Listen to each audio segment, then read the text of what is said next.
Xin chào cô bác anh chị và các bạn. Hôm nay mình chia sẻ cách làm bánh su xê. Bánh su xê hay là còn gọi là bánh phu thê á. Bánh này thì làm rất là nhanh, rất là đơn giản luôn. Bánh thơm mùi lá dứa nè, dai dai giòn giòn rất là ngon luôn á. Cô bác anh chị và các bạn cái thích thì cùng vào bếp để làm món bánh su xê này nha. Làm nhanh lắm. Ở đây thì mình có 150g đậu xanh. Đậu xanh này thì mình đã ngâm nước rồi. Mình ngâm nước đã 4 tiếng rồi. Mình rút cho nó sạch. Bây giờ thì mình sẽ cho vào trong nồi để nấu nha. Mình cho nước nó hơi xăm xắp mặt đậu á để mình nấu. Đậu này á mình nấu mình không có sợ nó bị nhão đâu. Tí xíu nữa mình tao lên đó thì nó cũng khô lại á. Mình mở lửa vừa thôi để mình nấu cho cái đậu này nó mềm nha. Đậu xanh mình nấu bây giờ nó đã chín mềm rồi nè. Thì nó còn hơi sạch sạch nước như vậy. Bây giờ thì mình sẽ cho là 30g đường vô nha. Tí xíu xì muối. Một chút thôi. Khoảng chừng 1/4 muỗng cà phê thôi.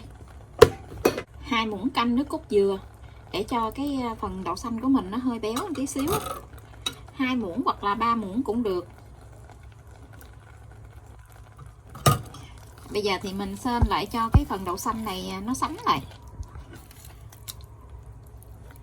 Mình vừa khuấy như gì mình vừa lấy cái muỗng á, mình đánh xuống gì nè để cho cái phần đậu xanh của mình nó nhuyễn ra.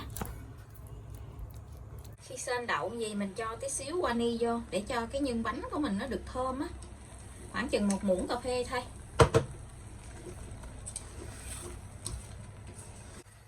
Mình sên đậu xanh này cho nó sánh mịn lại như vậy là được. Tí xíu nó nguội lại á, nó còn khô lại á. Nó có độ sánh mịn đặc gì nè. Gì thì mình tắt bếp được rồi nha. Để cho nó nguội tí xíu nữa thì mình dò viên. Giờ thì mình đi làm vỏ bánh. Mình làm tới đâu thì mình chia sẻ cái phần nguyên liệu tới đó cho cô bác anh chị nha. Ở đây thì mình có là 150g bột năng. Mình cho vô trong cái chảo vậy luôn. Tí xíu nữa thì mình đi lấy chùng bột cho nó dễ. 70g đường. Mình cho thêm một tí xíu siêu muối. Khoảng 1/4 muỗng cà phê. Mình thêm là 300ml nước lá dứa. Nước lá dứa này thì mình dùng là 4-5 cọng lá dứa. Mình cho thêm là 300ml nước. Mình xay ra. Mình lấy cái phần nước lá dứa này là 300ml nha. Mình cho vô từ từ cái phần bột này để mình trộn lên.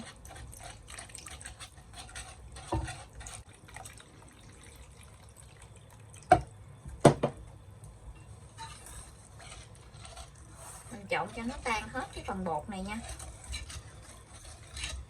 Cho khoảng 1 muỗng canh dầu ăn vô trong bột này để cho cái độ bột nó bóng á.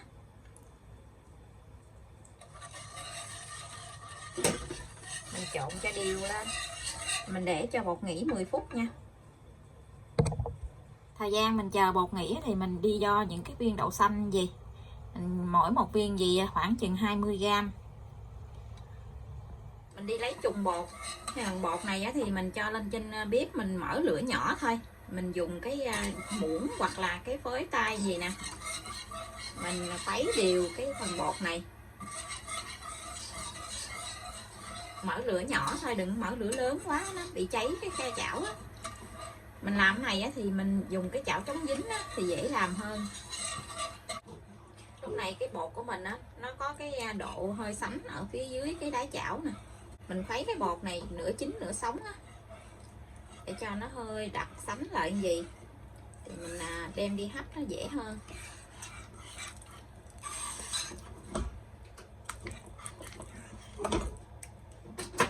Nó có cái độ sánh nửa chín nửa sống như vậy thì mình tắt bếp được rồi. Mình cho 20g dừa nạo vô. Mình dùng cái loại dừa nạo mà người ta để ở trong cái bọc này nè. Dừa nạo nó sấy sẵn á. Mình cho khoảng 20g thôi. Ít ít thôi, đừng cho nhiều quá cũng không có ngon. Mình trộn đều cái phần hỗn hợp này lại nha. Và mình cho bột vào khuôn để mình hấp. Thì cái khuôn này thì mình sẽ thoa một tí xíu dầu ăn vào trong cái khuôn để tí nữa mình lấy bánh ra cho nó dễ. Mình lấy cái muỗng mình dít một miếng bột nhỏ thôi, rồi mình cho vào trong cái khuôn gì nè. mỗi một lớp gì á, thì mình cho khoảng chừng 20g bột á. Nếu như cô bác thích ăn cái bánh nó bự á, thì mình cho cái bột bự nha. Mình cho vào trong cái khuôn gì, mình cho nhân lên, mình đè cái nhân xuống gì. Tiếp theo thì mình sẽ cho một miếng bột lên trên nữa.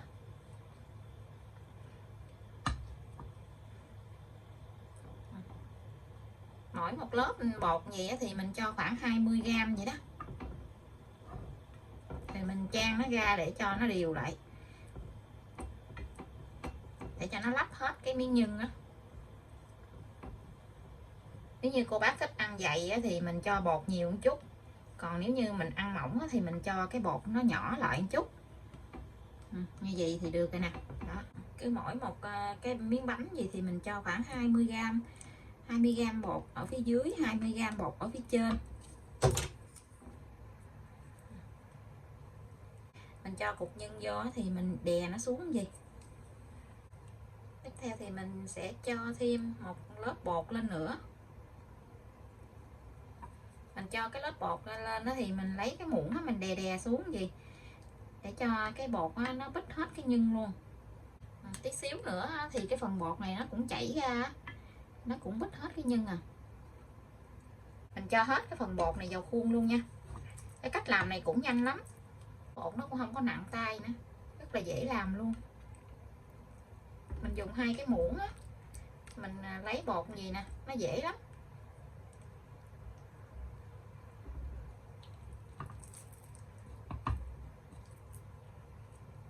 Bột này nó rất là mềm luôn á. Giờ thì mình đã làm xong cái phần này, mình đi hấp trước nha. Còn dư chút bột thì mình sẽ làm sau. Làm cũng rất là nhanh luôn á. Bên này mình đã bắt một nồi nước sôi rồi. Mình cho cái dĩa này vô, mình hấp cách thủy. Mình hấp cái bánh này khoảng 20 phút nha. Và bánh của mình hấp đã chín rồi nè. Mình nhìn thấy cái miếng bột nó trong lại gì á là nó đã chín. Cái màu lá dứa đẹp quá chừng luôn á, nó rất là đậm luôn nè. Nhìn thấy cái bột nó trong lại phía ngoài vậy, tí xíu nữa nó nguội lại á, thì mình nhìn thấy cái nhân ở bên trong á, rất là đẹp luôn á. Bây giờ thì nó trong gì nè, mình chờ cho nó nguội tí xíu thì mình hãy lấy ra nha. Bánh mình đã nguội rồi, bây giờ thì mình chuẩn bị mè trắng nè, với màng bọc thực phẩm để mình gói cái bánh này lại.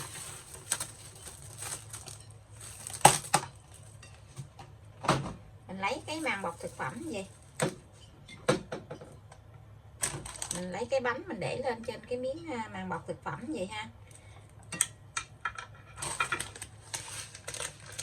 Mình cho mè trắng lên trên cái bánh, mình cho chính giữa gì nè, mình xếp 2 cái góc bọc lại, mình xếp chặt lại để cho cái bánh mình nó có cái hình vuông vậy đó. Mình đè nó xuống đi để cho nó có cái hình vuông. Mình xếp lại. Vậy thì mình đã có một cái bánh như vậy, nhìn rất là đẹp luôn nè. Cái bọc cái dư thì mình cắt ra bớt. Tiếp tục thì mình sẽ đi làm hết cái phần còn lại nè.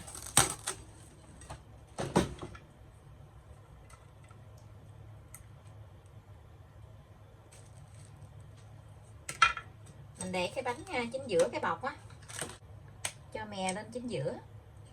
Thích ăn mè nhiều thì mình để nhiều một chút, còn không thì mình để chính giữa một chút xíu vậy thôi. Mình túm cái bọc lại,